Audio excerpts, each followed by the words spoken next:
Chicago, 2011. A cop is murdered. Police and prosecutors swear they have the trigger man. He swears he didn't do it. How far will each side go to prove they're right? Like it's just one bombshell after another, where you're like, what? The story of a PlayStation, a brain-eating amoeba, and the relentless pursuit of justice. Off Duty, out now. Listen wherever you get your podcasts. This message comes from Jackson. Taxes aren't something you can only think about once a year.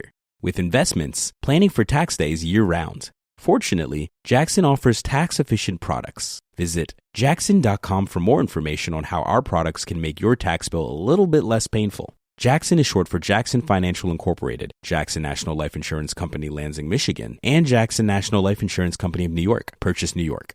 Hi, this is Hannah Berner from Giggly Squad. Have you ever put on a bra that makes you feel like a goddess? Prepare to be obsessed with the Dream Angels Wicked Bra from Victoria's Secret, the iconic brand behind the world's most comfortable bras. And I only wear the most comfortable bras. The bestseller features an innovative sling for perfect lift without padding, and the fit is chef's kiss. Awaken your inner goddess with new colors and super femme lace embroidery. Find out why this bra has thousands of 5-star reviews and counting. Shop it in stores and online at victoriassecret.com. Hello and welcome back to the Psych Legal Pop Podcast. This is a podcast where we talk about popular culture through the lens of an attorney and a therapist. I'm Tess Brigham. I'm the therapist. And I'm Brooke Brigham. I'm the attorney. And today we are back with our Sister Wives coverage, Season 20, Episode 8, Making Out Like Teenagers. And boy, there was a lot of bleh. There was a lot of kissing in a lot of kissing. Episode. And I wrote here a note. I'm going to vomit. But before we get to that, let's talk a little bit about Kody on Special Forces this week. This wasn't as intense Kody episode as last week, but I found this utterly fascinating. I think that they showed us more about their relationship in that little clip than they have in a long time on Sister Wives, which is this. So if you're not following the show, essentially they're down to the last 6 people. They're down to the last 2 days. And they're really getting into the psychological torture of things of what happens if we... So one of the things is we're going to show you a video from your loved ones and get you all triggered and all worked up and upset. And then we're going to, send you out to do something. And so kind of to see if people get rattled by that. Yeah. How it affects you. So Kody goes out there and it's Robyn. And Robyn's words of encouragement to him, or Robyn's words to him, are about well, I'm sure you're just there being so charming and making all these friends. I mean, basically telling him about how, gosh, you must be the life of the party. Right. You must be all this stuff. They must love you. Yeah. And I'm thinking, oh, dear God. Don't. Yeah. FYI, if you're not watching, everybody can't stand him because he's Kody. Yeah. Well, it's not even that. It's almost like he is that, and I feel bad now. He is kind of like that loser in the group that people are like, God, we can't let him go, but let's not invite him to the party or whatever. There's a scene where you see everyone eating at one table and he's eating by himself at a table. And I felt a little sad in that moment. But then in that same moment, I'm like, I'm sure if he got up and turned around and sat with them, they wouldn't be like, Kody, go over there to that table. Yeah. They would not shun him in that way. I think he was choosing to sit. And again, and there's been times too that I'm like, I don't want to sit and talk to any of these people. They're together all the time. I mean, I don't blame them. I would want my own me time too. But it's just interesting that her view and perception of him, I mean, Janelle nailed it in this episode later on, but they, that this is how either this is how you see him or this is how you need him to see himself. But this is not an accurate depiction. Yeah. Well, that's the thing. Kody was always very comfortable in his family because he was the leader of the family. But outside of his family, he's just socially awkward. Yeah. And, I don't really think he has a lot of friends. And when he gets around other men, he gets very excited, because there's someone to be masculine with or, Yeah, he's just very, very insecure at his core. Well, yeah, I mean, I can also imagine, listen, Kody's been in a pretty good spot as much as he blames polygamy for everything. But yeah, there's no other husbands to compete with. There are no other children to compete with. No one was competing with you. You were the only one that you were wanted and desired, not because you were the best, but because you were the only one there. It's very different. And so, but the problem is he's now thought like, I'm the best. I'm wonderful. I'm amazing. All these women, blah, blah, blah. It's like, no, you just didn't have any competition. You didn't have any competition. You're like the one restaurant in this one town, So guess what? People are eating there, not because they think it's the most amazing place in the world, but because it's the only place they can eat. You know what I mean? And also the whole family was part of a cult that taught them that the father of the home is basically God. That's the representation of God, the priest, whatever, priesthood. And as soon as they started not believing that anymore, they started falling away. And and I also thought it was interesting that Robyn opens the video with, "Hi, handsome." Oh, yes, and yes. That was the same thing that Aurora said to Brody when he showed up at the house. She went to open the door. She said, "Hi, handsome." Oh, interesting. I didn't pick up on that. She's learning. She's taking notes about, treat him like he's your best customer and, all that good stuff. Yeah. Yeah. And that's what Robyn does. And not because it's necessarily sincere, but because she knows that gets Kody, like he's like just now putty in her hands. Yes. And I think that I think it's also a little bit like a puppy with a toy. I think it placates him. Hi, handsome. So it's like, pat your head. Okay, right. I've affirmed you. Now you can go off. I mean, because I think he's super annoying.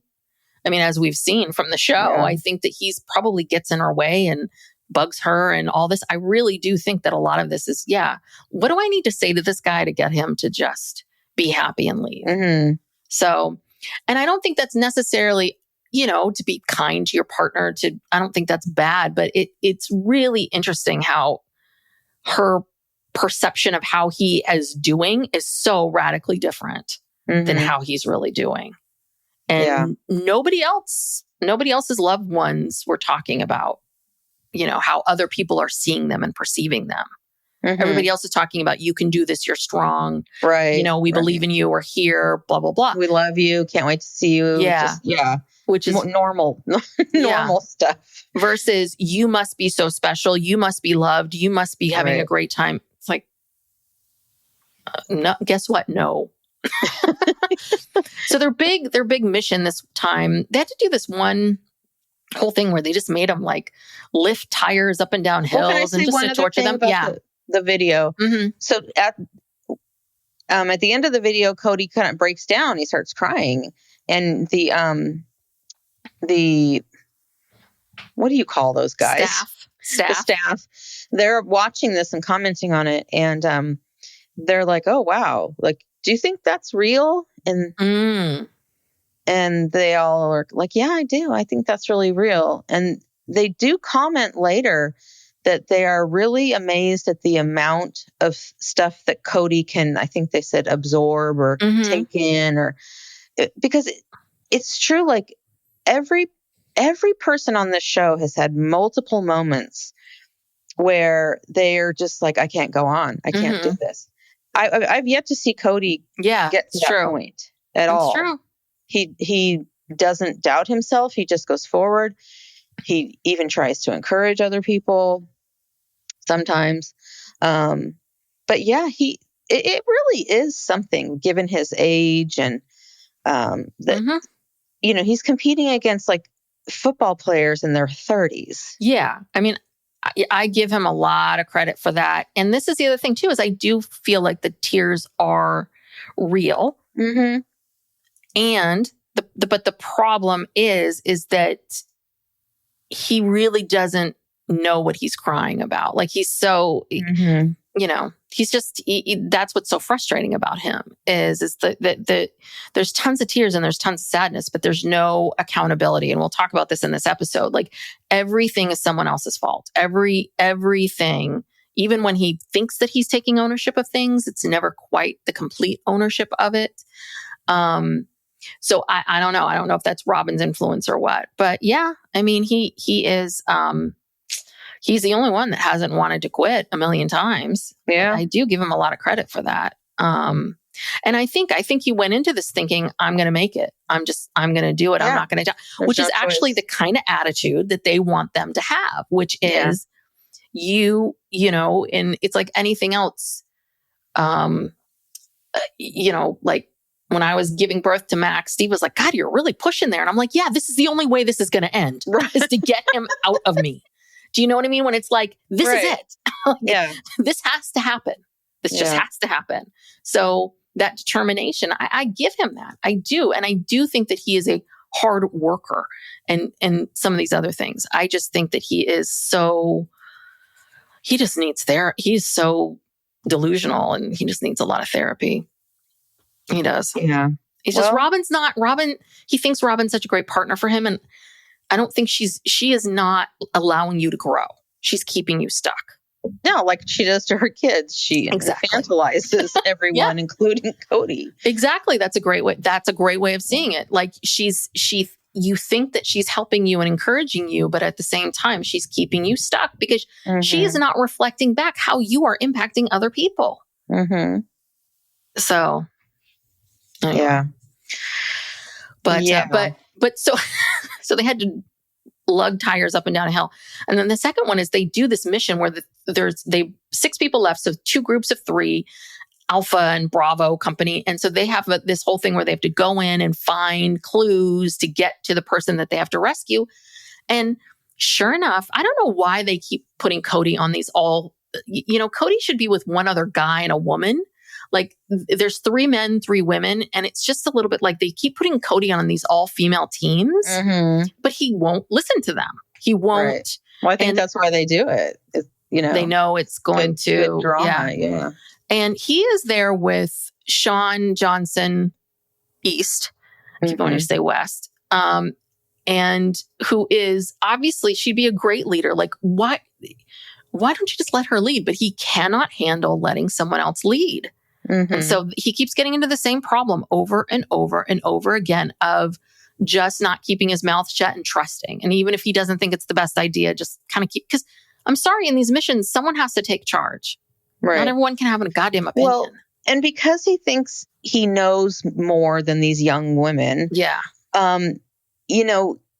He never listens to them. Like they had their instructions were they had to find a dry riverbed and the women are like, oh, here it is. And he's like, no, that's not a riverbed. That's the irrigation ditch. I know irrigation. It's like, are you a farmer in your other life? I mean, irrigation. And it turns out that was the dry riverbed, and it's like he dismisses everything they say.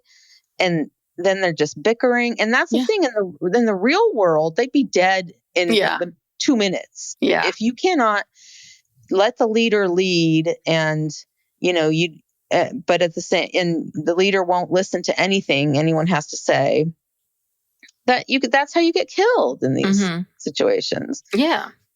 So even though Kody is physically performing well, he's always fucking things up. Yes. He's always, in these challenges and stuff.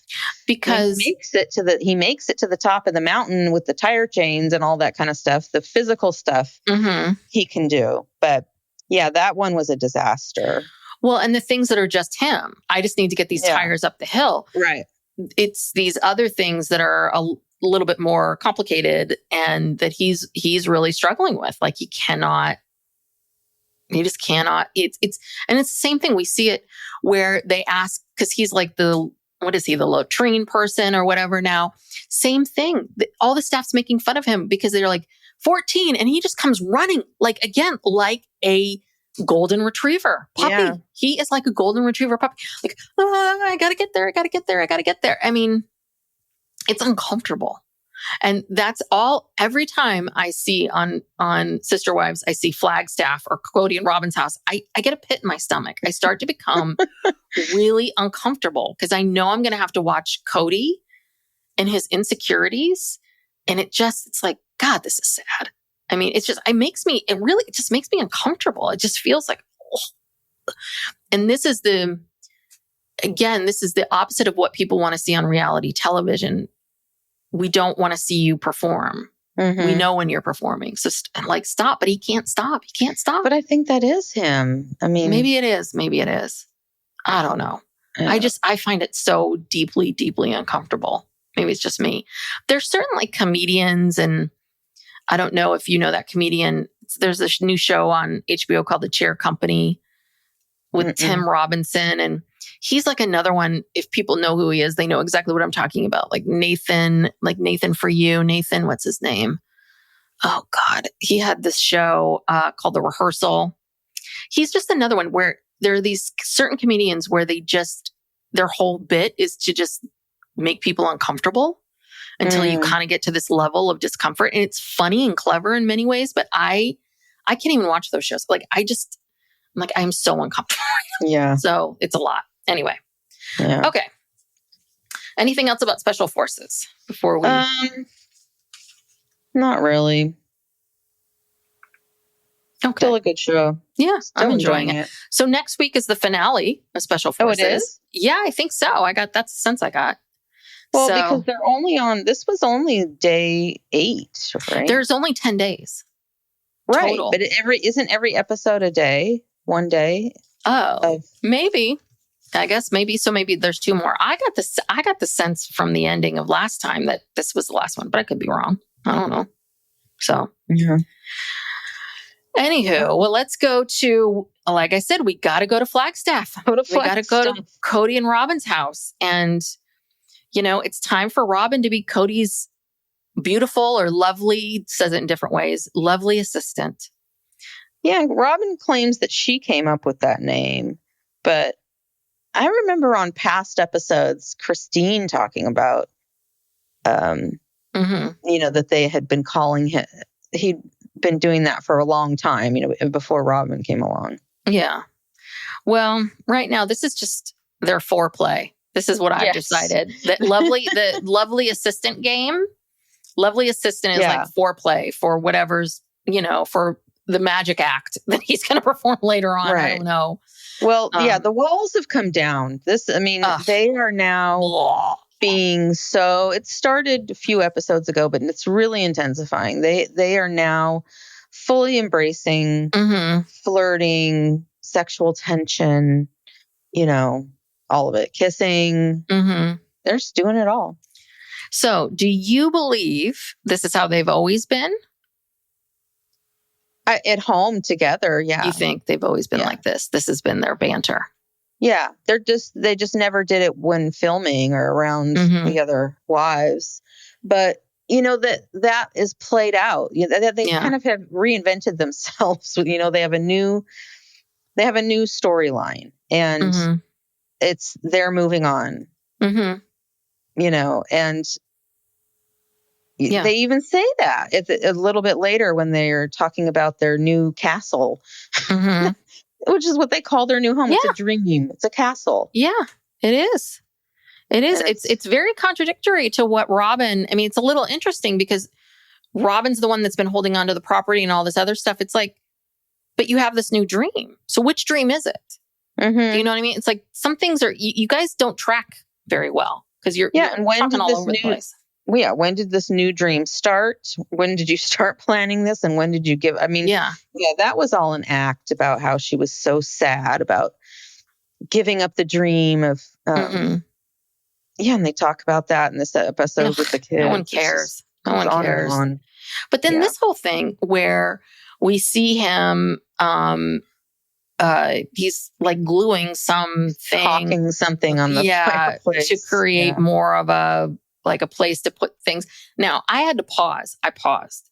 And I'm like, I got to clock this, I'm going to say, in quotes, art or sculptures that they have. So did you clock so this big display that's in front of this new fireplace of their of their castle, they've got all of these ceramic animals. Like one is a polar bear holding a ball. And then I saw that in the old house, I think. And then there's two, I think, bears or maybe something else, animals hugging each other. And then in the middle where Kody was like, gluing the wood down where they put front and center is this giant, like, is it a unicorn? It looks like the kind of sculpture that an 8-year-old girl would want for her room. And it's probably like $5,000 and her parents are like, no, but Robyn bought it. Do you know what I mean? Yeah. It's one of those things where Robyn's wanted this sculpture her whole life.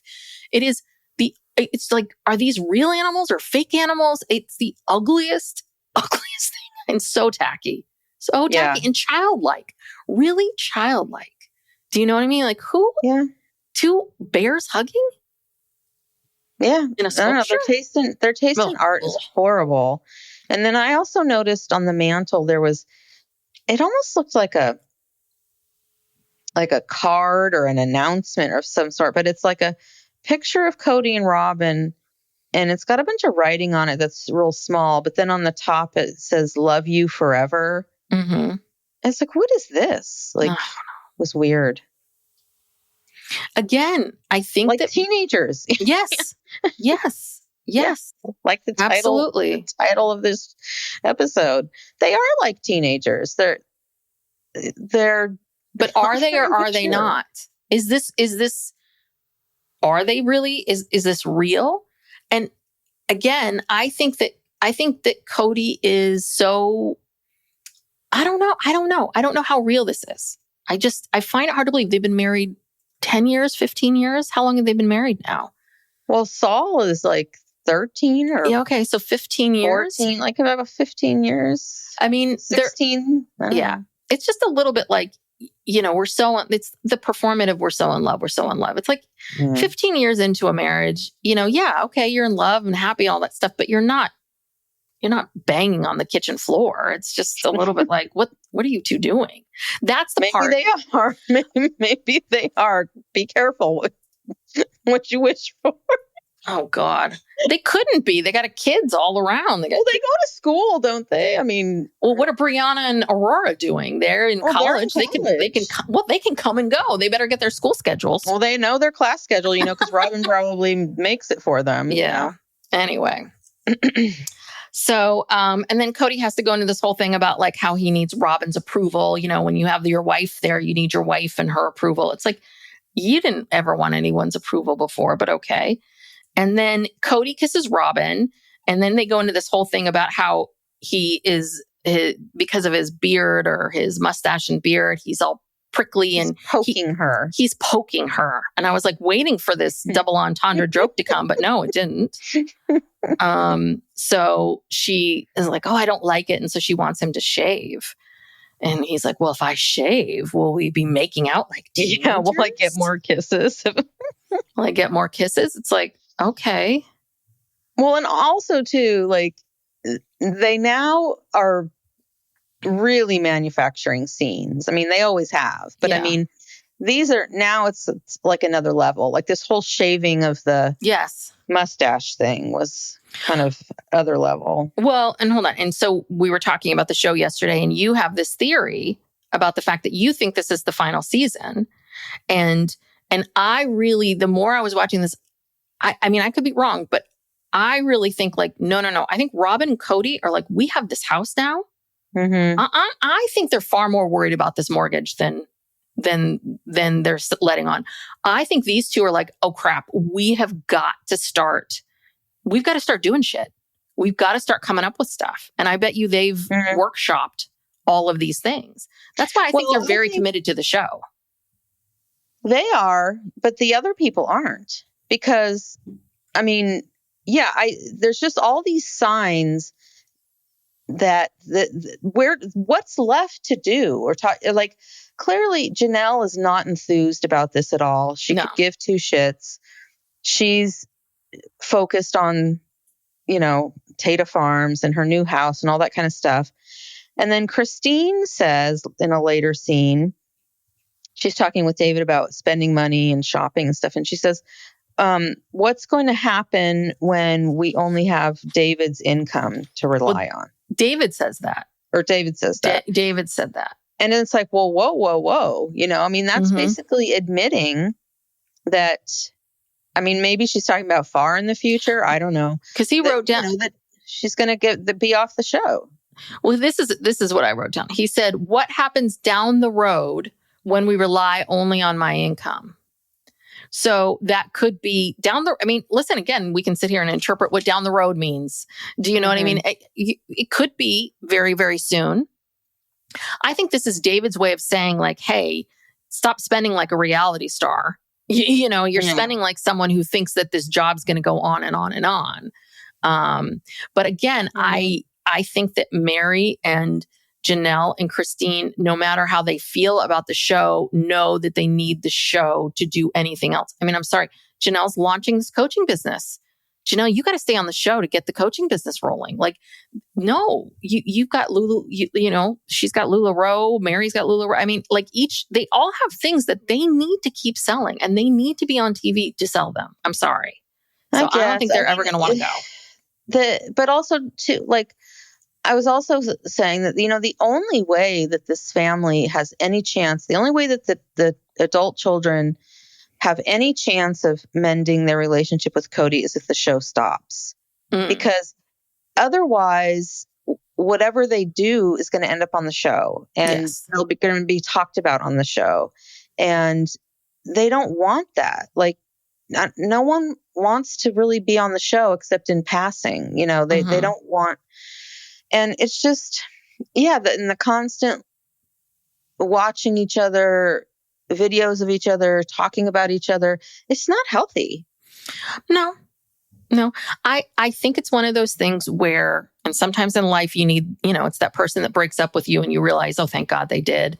I think it's one of those things that, I think that maybe TLC will hit a wall and be like, we're not going to do this anymore. And everyone's going to have to figure out what they need to do to make money. But I do not believe that any of them are willingly going to say, I'm going to walk away from the show. I really don't. I would be shocked if they did, if they would have done it already. I think that they're all going to stay on the show until they have to possibly end. It has to end. That's all. So that's my theory. But let's get back to Kody shaving. Because now we know how it's riveting. So now we know how we got to this new look that he has. Do you like this look with men? I don't like this when men have no mustache, but a goatee beard. I think it looks good on him, actually. It looks better than the full beard and mustache, I think. That's just like too much. I think that, I don't know. I'm just trying to think about like in what version do I find Kody most attractive? It's a stretch. I don't know. But but it was interesting because she didn't want he's like, well, I'm gonna put my hair up. He's gonna put his hair in my scrunchie. You can get my scrunchie. And then he decides to start shaving, and he's shaving and Robyn's watching him and she's getting all horned up. Maybe they are banging on the kitchen floor. Maybe I'm wrong. Maybe it's the bathroom floor. But she is just like talking about door. She is talking about how we flirt all the time and, he just looks so younger. Oh, he looks so good. Oh my God. I mean, she is just, but again, it's a little bit of this. Is this really, truly how the two of you are? And again, you're never ever going to get someone to be completely real with a camera, right? Because as long as there's a camera there's always that level of things, but that's the part. It's like, who are you guys lying to each other? Are you lying to us? No, I think this is 100% genuine because they're not that good of actors. I guess not. Okay. They're not. This is how they feel. Exhausting. This is what they do. This is them. All right. And they talk about the like flirting, it's okay now. Okay. Yeah, Cody's so happy he can be freely to flirt. Yeah, and this is where he says, promise me we're going to make out like teenagers, after this and shaving session. Who did you think about? Christine? I know. All Christine wanted was to make out. Like a teenager with him. That's all she ever wanted. All she ever wanted. I was like, oh, God. She wanted that for her birthday. She wanted to go on a drive and go make out in the car. And can you imagine that your wife asks you to do that? That costs no money. And you go, ugh, I don't want to do that. I'd rather go spend a bunch of money on a vacation or whatever. That's painful. And then do we have anything more to say with these two? I mean, no, that's enough. That's not enough for now. So Maddie had the baby. Mm-hmm. So the baby is Emilia Estelle or Estrella. I'm a little confused.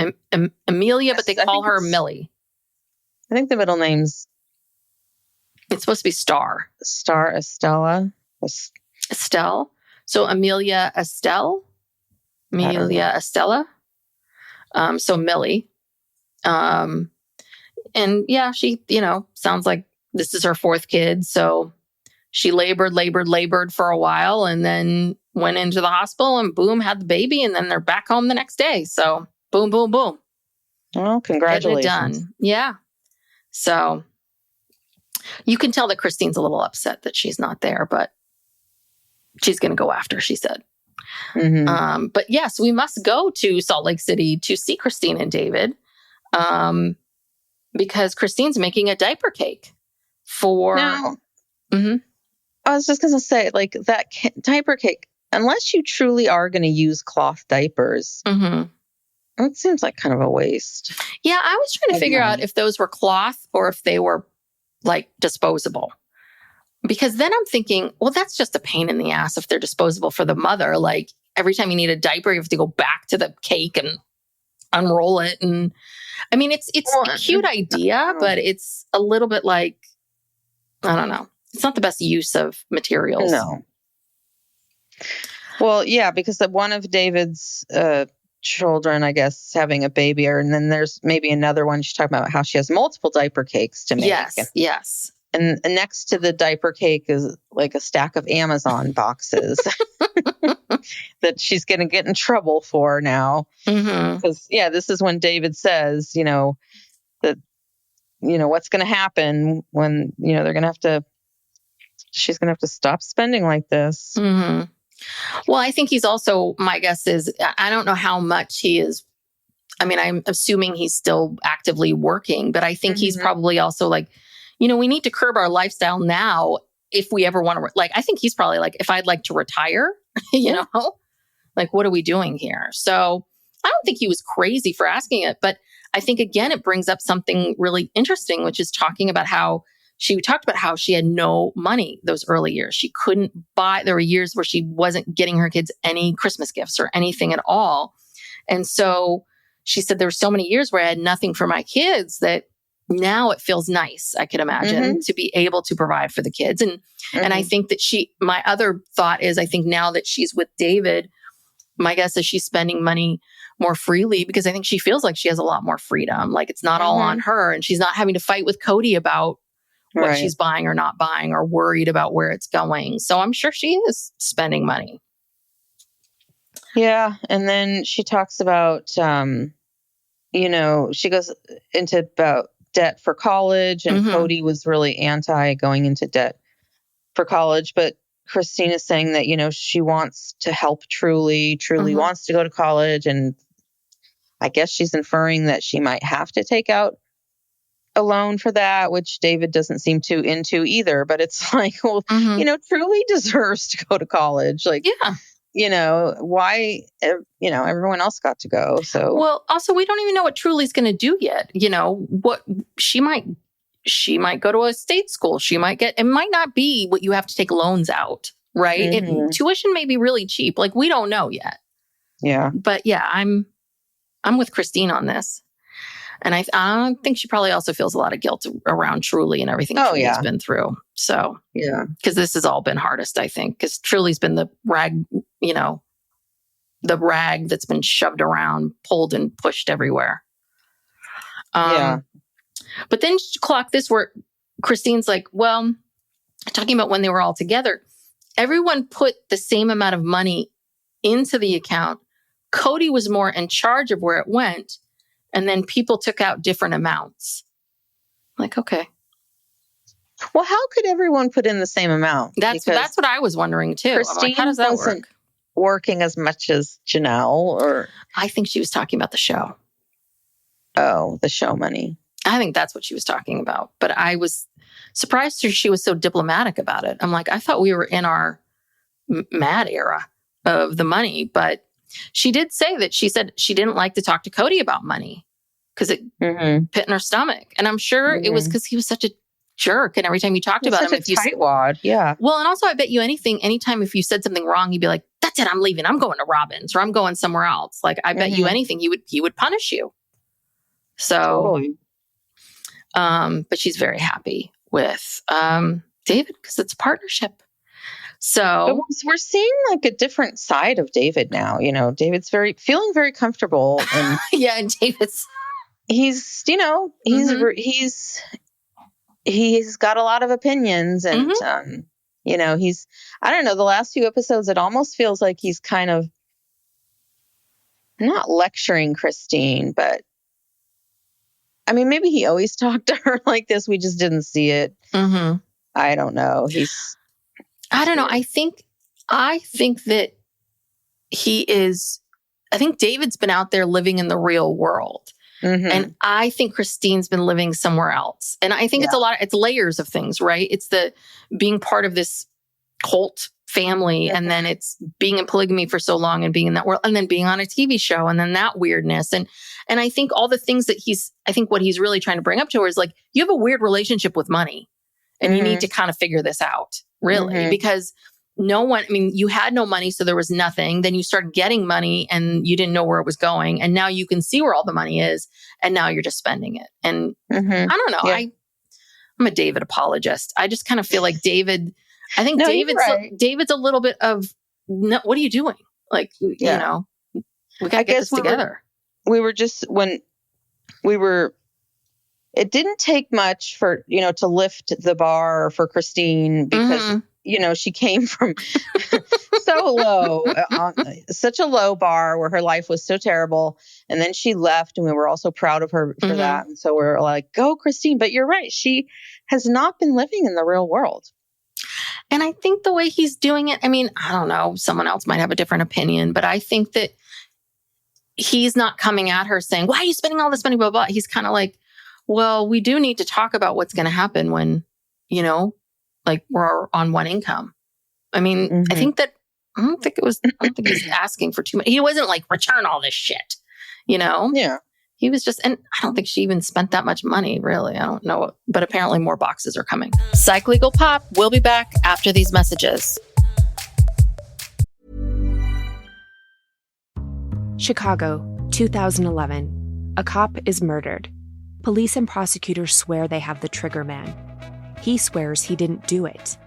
How far will each side go to prove they're right? Like it's just one bombshell after another, where you're like, what? The story of a PlayStation, a brain-eating amoeba, and the relentless pursuit of justice. Off Duty, out now. Listen wherever you get your podcasts. Hi, this is Hannah Berner from Giggly Squad. Have you ever put on a bra that makes you feel like a goddess? Prepare to be obsessed with the Dream Angel's Wicked Bra from Victoria's Secret, the iconic brand behind the world's most comfortable bras. And I only wear the most comfortable bras. The bestseller features an innovative sling for perfect lift without padding, and the fit is chef's kiss. Awaken your inner goddess with new colors and super femme lace embroidery. Find out why this bra has thousands of 5-star reviews and counting. Shop it in stores and online at victoriasecret.com. Anyway, we got to go. Oh, so we go back to Maddie and Caleb's because now they're home. Sorry. So it's Estelle. Estelle means star. And she was born on the 15th, not the 5th of March. And they have 17 grandchildren. Now, who is that? That's Christine who's saying that between her and David, they have 17 grandchildren. Okay. Because David has 8 kids, and I think they all have children.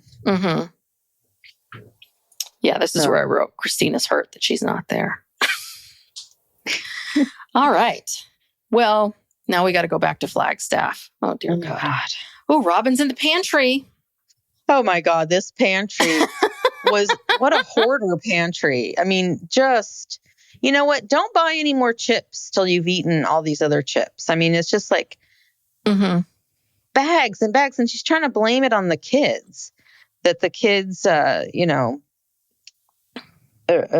it a mess. And it's like, no, it's a mess because it's like stuffed. Yeah. Too much stuff in there. Yeah, I don't know. I mean, the way she was talking about this, like, oh my gosh, this crazy situation that I have where I have these kids. And then before I put more stuff in the pantry, I've got to clean the pantry out. It's like, yeah, I do that every time. Every time, either before you go to the store or when you get home from the store, there is a certain amount of cleaning out, like cleaning out the pantry, like cleaning out everything. And yeah, and it's easy to just shove things in until you... But why are you buying more stuff? I don't think she was throwing any of that away. Oh, okay. I think she's just hoarding it. She likes to shop. Mm-hmm. Anyway, again, this is part of their sketch. Okay, This is the opening scene. Yes, their fascinating sketch that they're going to do. Yes, the sketch called Picnic Tables. And Kody comes running in. Comes bounding in. I got the picnic tables.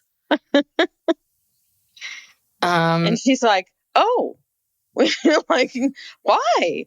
Like she doesn't know. Like he didn't say, I'm going to get the picnic tables. Well, and she acts because he's like, we got the earnest money again.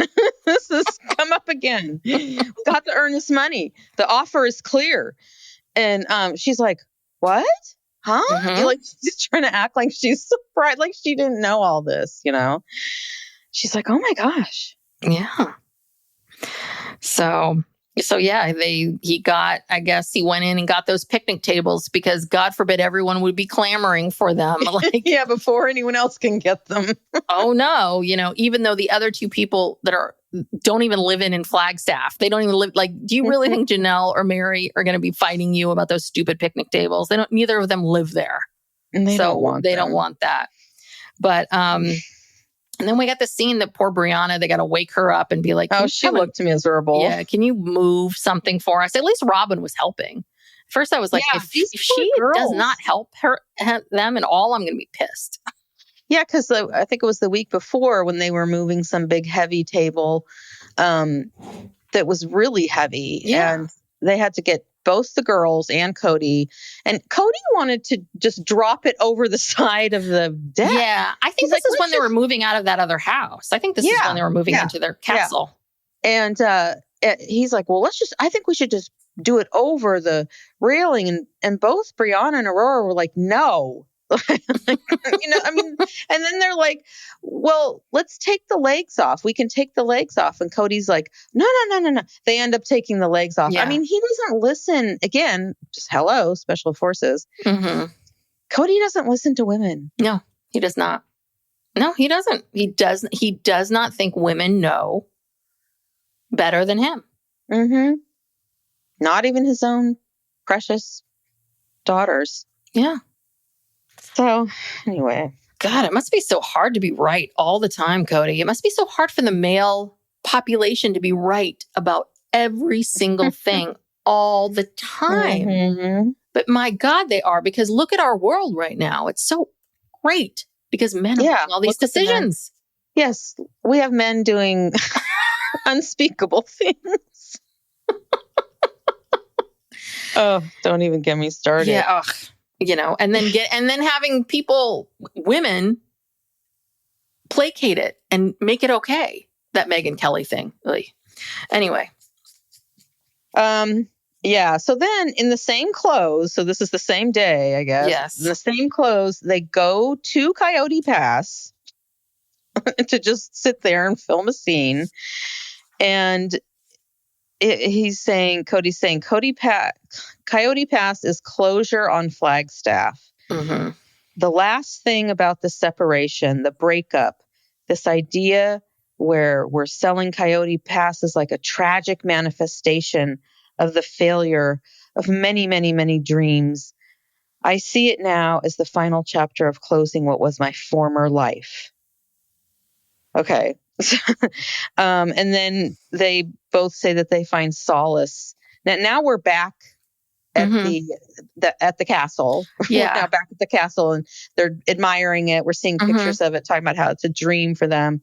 And they find solace here in their castle. And Robyn's smiling. Yeah. Like a big smile, sincere smile. Mm-hmm.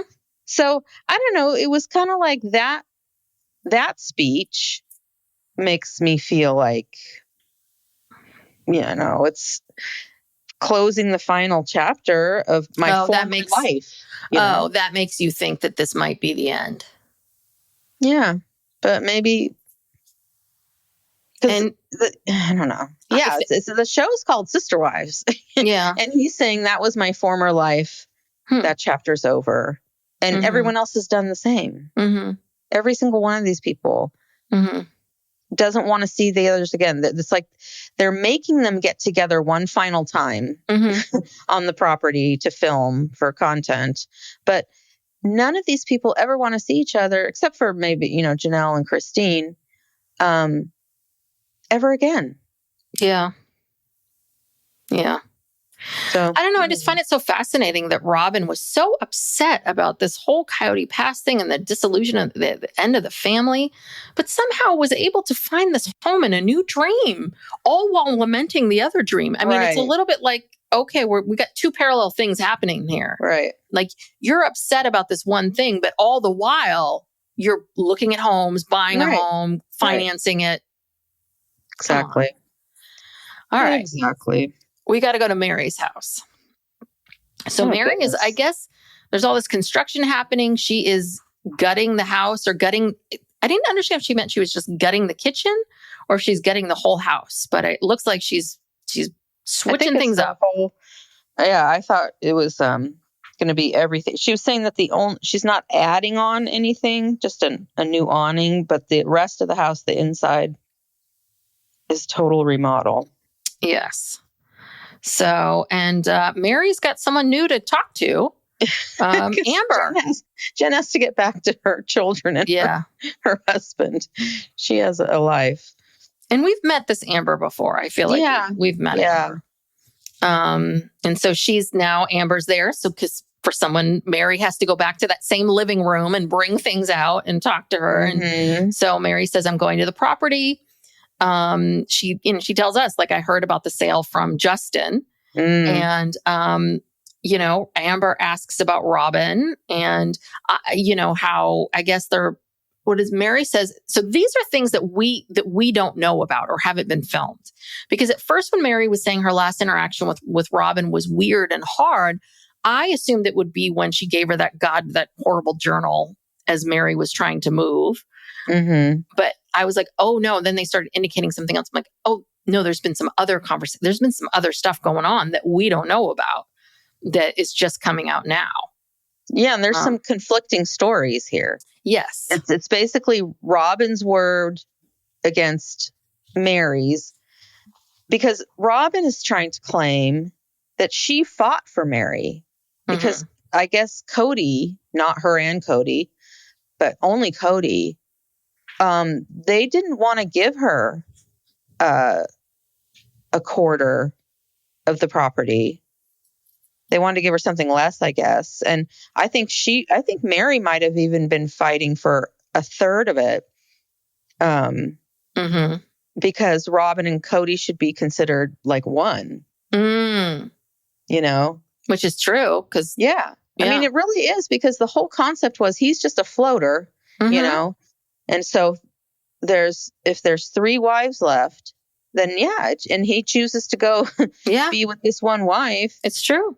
Then it should be that way. But then the things that Kody is saying indicate that Kody wanted to give her less than maybe less than a quarter, or anyway. Robyn's trying to claim she fought for Meri, and Meri is basically saying, no, these people all tried to fuck me. Yeah. And wanted her to sign an NDA. Anyway, we'll get all into that. But this was interesting. Yeah. Well, and so Meri says that she doesn't know if they can be, she has no trust with Robyn at all, which finally, thank you. Finally, Meri. Well, first we have to see the scene of them in Flagstaff of everyone having dinner. Didn't you find this dinner scene really weird? Like that pizza looked really unappetizing, and they're each eating their own pizzas, but they seem like rather large. They're not like small individual pizza. I was so fascinated by this. Like, did you guys order 3-4 pizzas for a family of 6? Yeah, and then the younger kids, they're not eating any pizza. They're eating some kind of pasta, and Saul has this small bowl of pasta and a little piece of bread. That kid needs to eat. Yeah. He needs some protein. Yeah, I think that's all he eats. And then our Ari is dipping with her hands, dipping pasta thing, like noodles into sauce.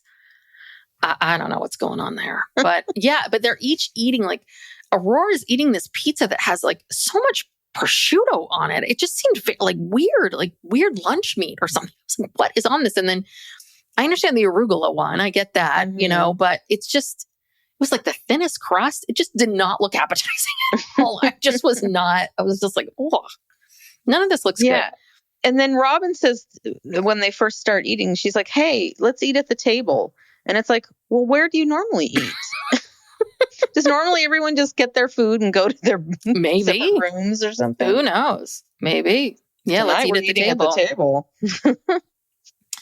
Because Kody wants to tell the kids they have the earnest money. Again, a term that's going to mean nothing to them. I mean, Kody, have you not learned your lesson with this? Or you're not? Oh my God! The earnest money, no one gives a shit. Yeah. When you get the key, when you get the keys, or you get something, get the contractor. Signed. God. Again, this is a manufactured scene. We had to see them. Kody just wanted them to pay for the pizza. So, but yeah, then we get this whole thing about how everything that they went through, they were driven out of Utah, bought these 4 homes. And he thought that all these different ways that they were united as a family. And he thought that buying Coyote Pass would unite them, but it didn't. Like, okay. Yeah. Again, sad Aurora is saying, it's a dream that sort of died. Oh, God. I was like, oh, shut up. I'm like, your mom wrote you that, right? That script. I mean, she sounds just like Robyn. Yeah. Like regurgitated. Exactly. They're like, well, if you want to say goodbye to the property, you can. And Robyn's like, says to Ari, did you hear that? And Ari's like, what? What happened? I mean, yes, the earnest money. That's right. Earnest money, right. I learned about that in school. The scene is so weird. But then they're like, oh, you can't go there. And Ari's like, okay, fine. And but then they explain to her, like, you can't go back to the property at all. And she's like, oh. But I'm like, how much is Ari really? I'm going to go run out to the property where there's nothing but benches, but picnic benches. And a fire pit. Picnic benches, and a bunch of crap that Cody's left on the land. Like, right. What is there to do there? Yeah. I find it hard to believe you guys are and that she was even upset that she wouldn't be able to go there anymore. It was weird. She's not. So now we got to go back to Meri's, but this is where she gets into this whole. This is where she gets into the NDA. So, this is where Kody went after Jen. Yes, that's right. And Meri was not okay with that. And this is what I love about Kody.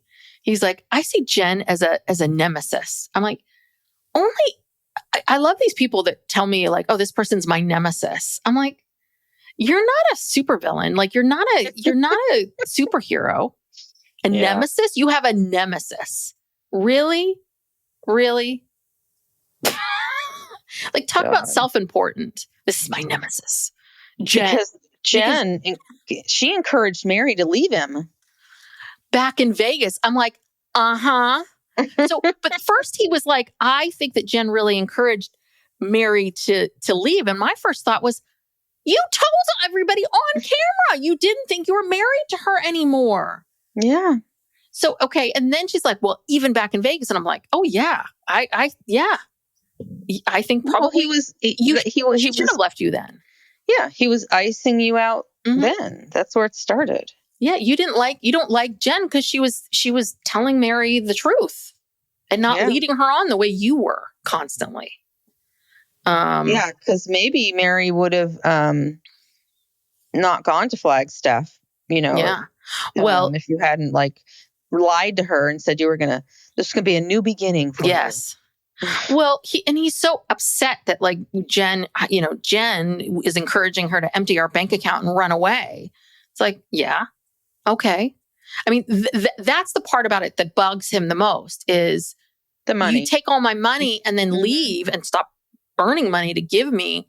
It's not even this, wow, this friend of hers.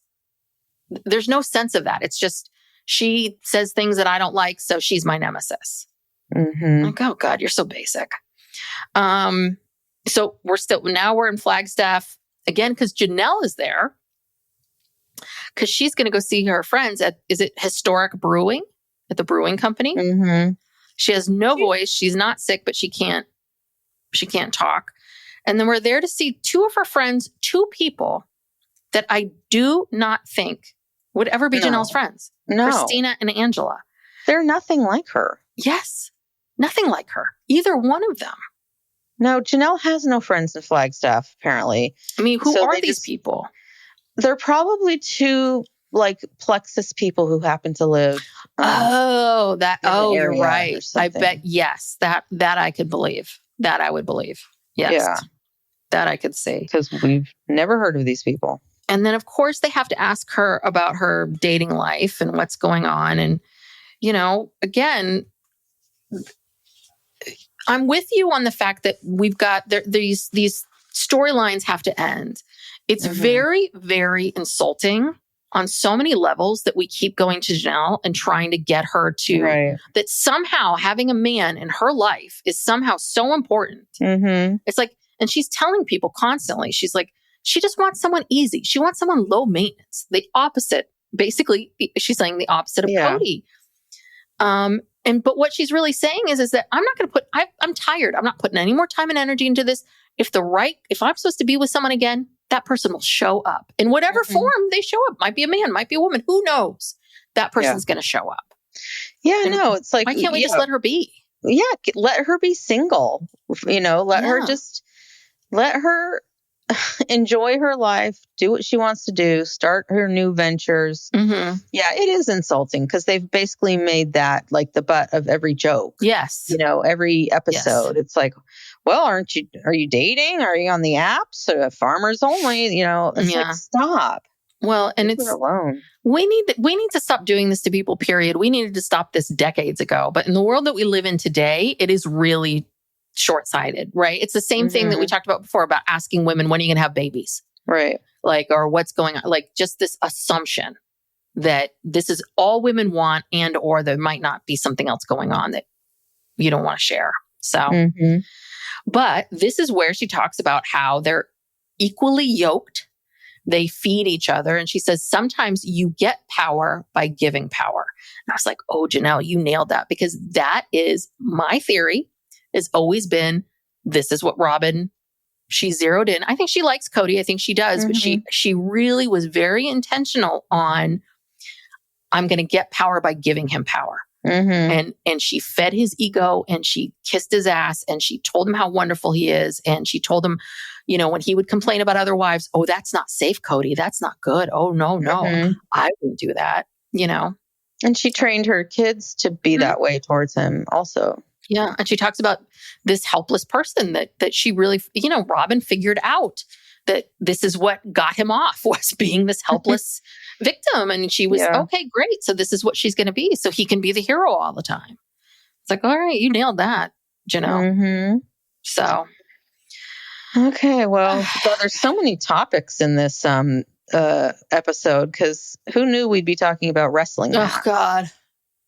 And wrestling this is disgusting. So he got these wrestling mats from the high school in Las Vegas. They were replacing the mats, and he's like, well, I'll take these.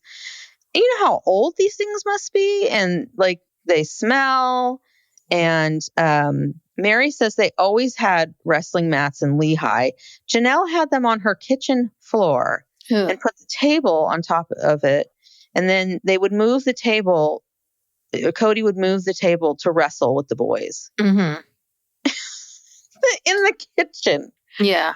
I mean, okay. And I just want to say, I'm sure those boys love that. Like, I just want, because that's what Max always wanted to do with me. He would get upset if I was going to go hang out with Layla or whatever.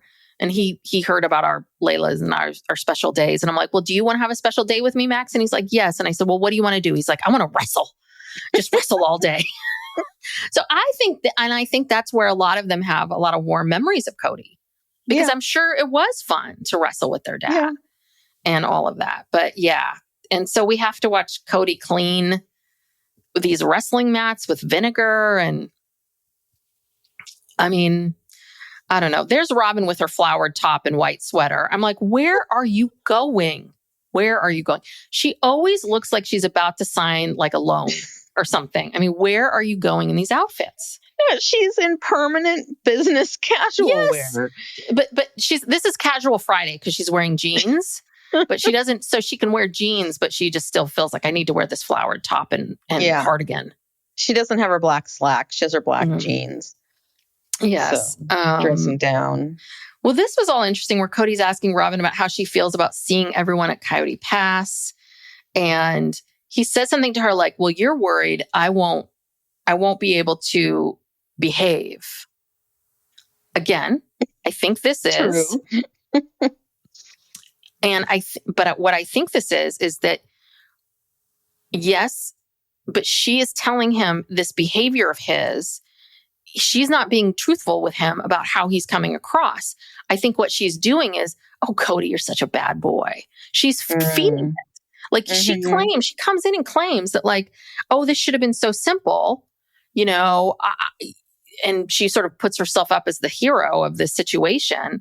But it's like, no, I think you are indulging his desire and need to be quote unquote a bad boy. Yeah. And then we get this whole thing from Kody about how, oh, well, everything took so long because of the paperwork and going back and forth through our lawyers, lawyers. So now he's blaming the lawyers. Mm-hmm. Yeah. And he's blaming Meri, and it's like, for what? So he obviously just wanted to kind of give her nothing. Yeah, I guess apparently Robyn and Kody wanted Meri to sign an NDA. They blamed her because she refused to sign an NDA, and I said no. And you know, she's like, "Why are you trying to silence me?" Mm-hmm. So yeah, this is all a little confusing because then Kody says, "Okay," sort of explains what happens. We had an offer. Mm-hmm. Janelle was pushing him to comply with Meri's demand, which is, again, probably, Kody, can you just get this all even? Can we all just make this even and go? Can we do that?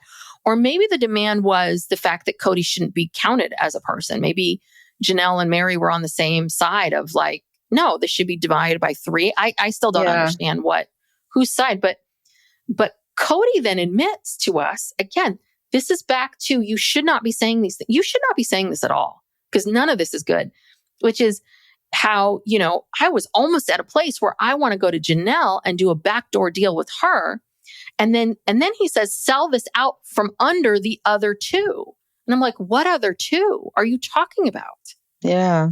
You can't sell it out from under Robyn, right? So and then the way Janelle was about it, it was weird. It was almost like Janelle was like, oh God, I can't believe he's bringing this up. She was just a little bit like, yeah that was brought up, but she's like, well, he could have forced the sale. He could have.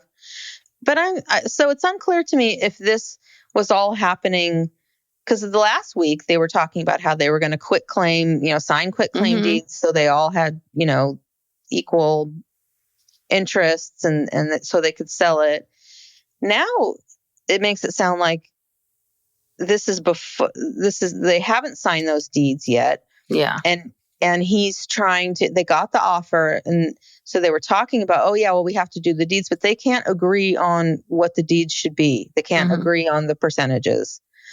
And so he was thinking of just selling all the parcels because his name was on every single parcel, but also Meri and Janelle's name were on at least, they each had their name on at least one parcel, or maybe it was just they had one together. I don't know what it was, but yeah, Kody could have sold the ones where he and Robyn were on them only and just kept that money, and it probably would have been, it would have been more valuable than what was left. So I guess that's what they're arguing over and what he was contemplating. And then Robyn chimes in, tries to say that she was the hero of this story because she said, no. We're not going to because he's saying, I want to mess them over. And Robyn's like, no, we're not going to mess them over. Ugh, this grammar. I'm sorry. Yeah, our parents really did a number on me because every time I'm like, mess them over. That makes no sense. Sound like an idiot. Well, yeah, mess like them over. Screw them over. Screw them over, I think the term. And then Kody gets all animated. He's like, I was a terrible polygamist because I couldn't just tell them to sit down and shut up. What does that have to do with this story? Well, and it's also, yeah, I mean, it just makes them look terrible. But again, you are now explaining. So it's polygamy's fault. It's polygamy's fault for your behavior. These two cannot take, it drives me nuts. It's like, he goes into this whole thing about how he really wants to screw everyone over, and he's acting like he's not a part of it. It's like polygamy did this, or Meri and Janelle did this. It's like he's saying he's a terrible polygamist because he could never just tell his wives what to do. He let them have their opinions and took their opinions into account. Most of the time. That's not how I interpreted that, but that makes a lot more sense. Well, he said I was a terrible polygamist because I couldn't just tell them to sit down and shut up. So now here we are after all these years. Kody never put them in their place. So now they're fighting him. They're all getting uppity.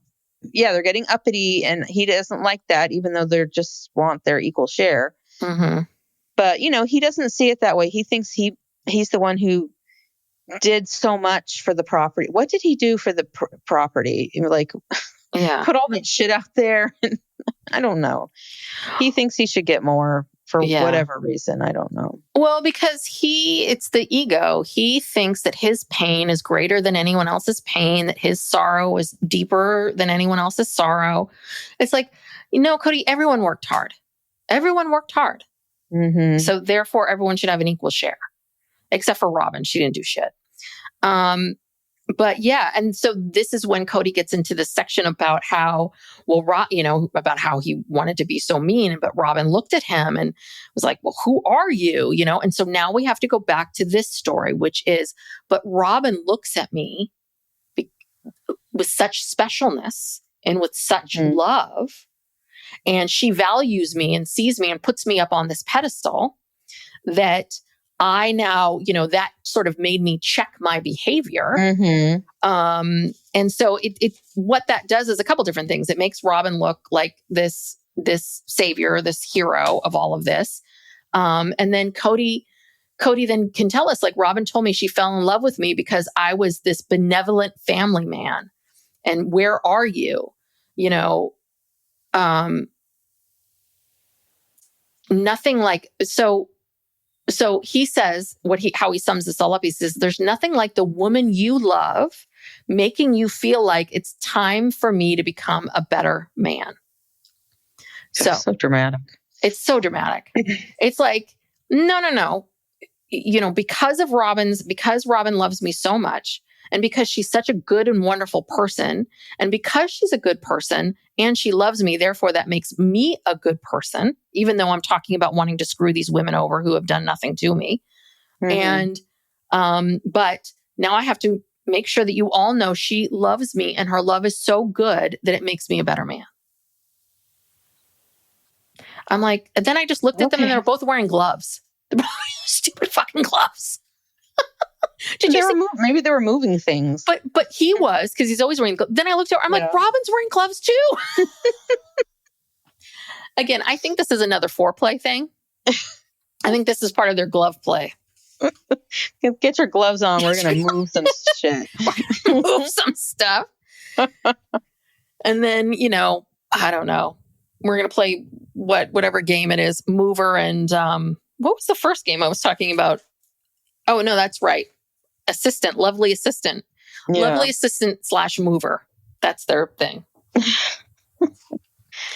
Oh my goodness. And then I actually felt sorry then for Meri because she starts to cry and she's like, I can't believe they would do this to me. Mm-hmm. I forget whatever has happened or whatever. It's like that they would mess her over like that, Yeah. And it's true. It's like he said that, he has an angel and a devil on his shoulders. God, Kody, everything is so dramatic. And he's willing to just do this terrible thing to her. Mm-hmm. And I'm sure he tried to sell it to her. We're like, don't spend all this money on all these liars. Don't spend, don't do this. Don't do that. You're okay. Let's do this, this, and this. And I think Meri my guess would be is that in the past, I think Meri knew she was being screwed over, but she would say yes. And I think he didn't like it because for the first time she was like, no, that's not fair. And as we see later on at Coyote Pass, we see something, really, God, I lost my train of thought. It'll come back to me. Keep going. Sorry. But then this is where Robyn talks about how she's so angry. She's so angry. This is what she said, if you took all of this energy and put it into working on these relationships, we wouldn't be in this mess. Who are you talking to? Who are you talking to, Robyn? Yeah. I wish they'd asked her that. Because are you talking to Kody? Yeah, who's creating the pain? Is it Kody? Well, no, of course it's not Kody. So it's Christine and Janelle and Meri for feeling like they needed to stand up for themselves. Is that it? Like who are we talking about here? I have no idea. But she's angry. She's very angry because, this messing around and all this other stuff. It's all about her.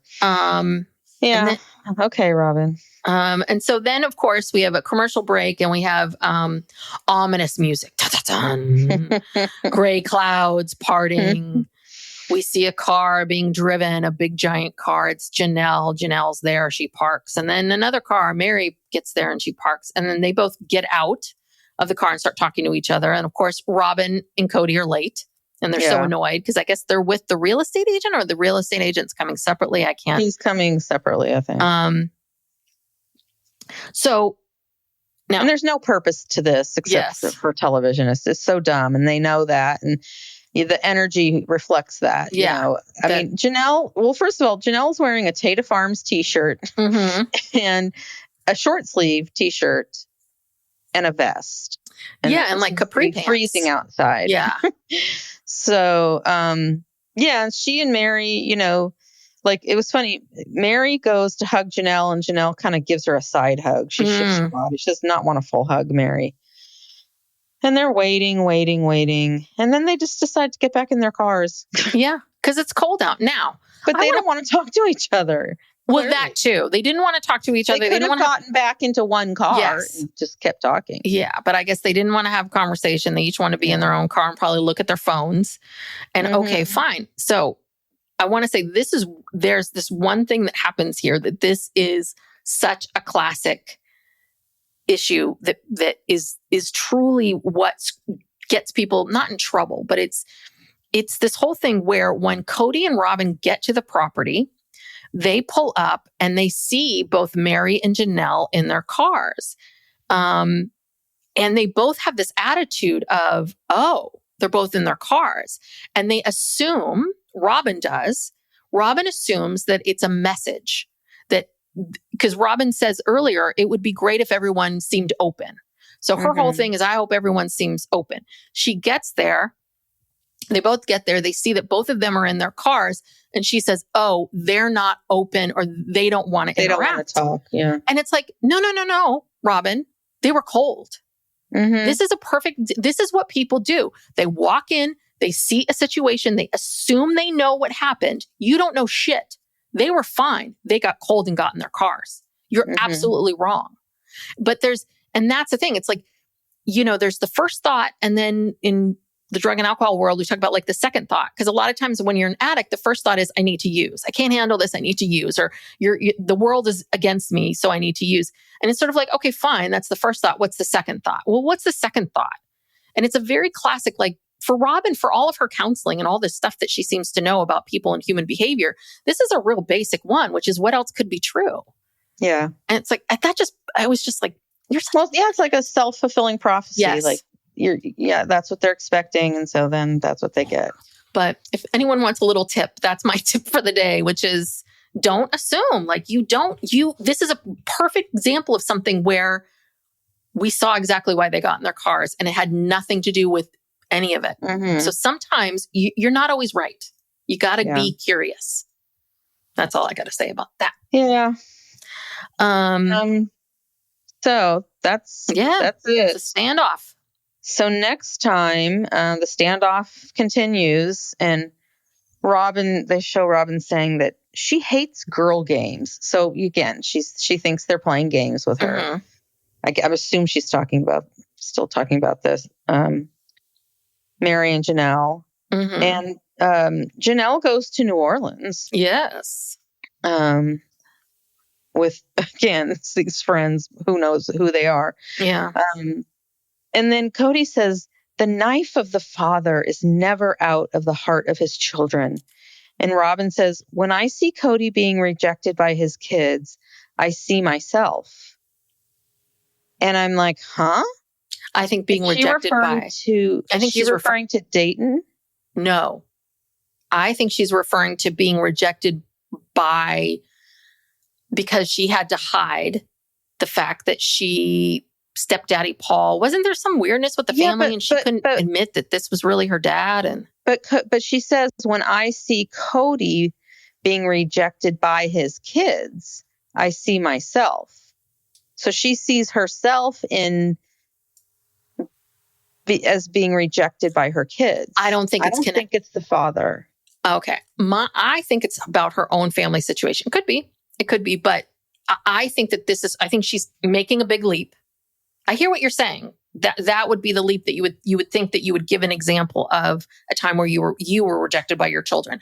I think this has got to do with her larger piece, because she's never going to admit that her children are rejecting her, even if they are. Okay. Yeah. That's my theory.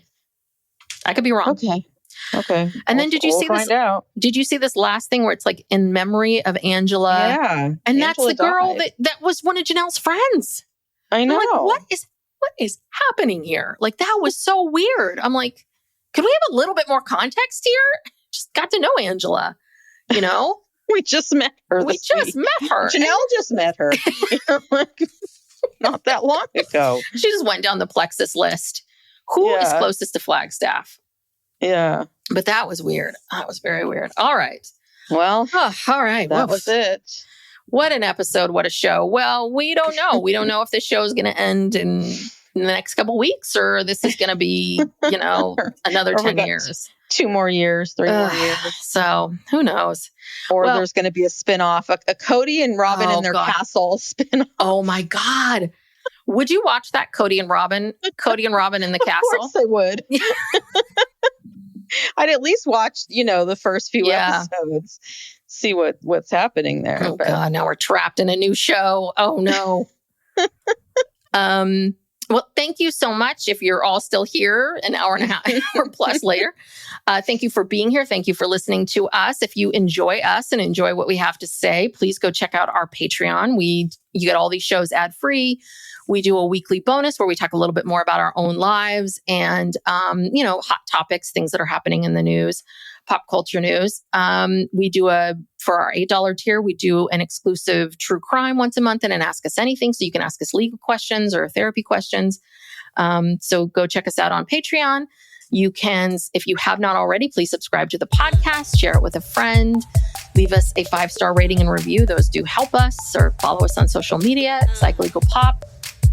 Those are all the ways in which you can support us. We would really appreciate it. And I think that's it. Thanks so much, everybody. Thanks. Bye.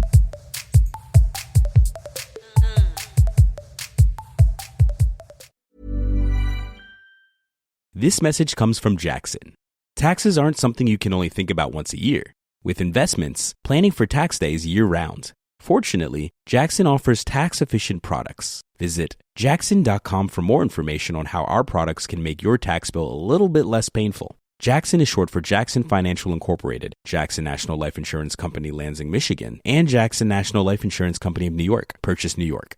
Hi, this is Hannah Berner from Giggly Squad. Have you ever put on a bra that makes you feel like a goddess? Prepare to be obsessed with the Dream Angels Wicked Bra from Victoria's Secret, the iconic brand behind the world's most comfortable bras. And I only wear the most comfortable bras. The bestseller features an innovative sling for perfect lift without padding, and the fit is chef's kiss. Awaken your inner goddess with new colors and super femme lace embroidery. Find out why this bra has thousands of 5-star reviews and counting. Shop it in stores and online at victoriasecret.com.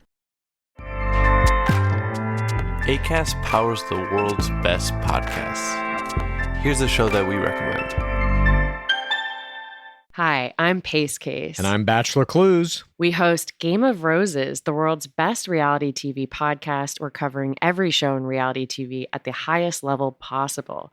We analyze The Bachelor, Love is Blind, Perfect Match, Vanderpump, and anything else you find yourself watching with wine and popcorn. We break down errors, highlight plays, MVPs, and all the competitive elements that make reality TV a sport. And we interview superstar players like Bachelorette Caitlin Bristow and Big Brother champion Taylor Hale. If you want to know so much about reality TV, you can turn any casual conversation into a PhD-level dissertation. You definitely want to check out Game of Roses. Acast helps creators launch, grow, and monetize their podcasts everywhere. Acast.com.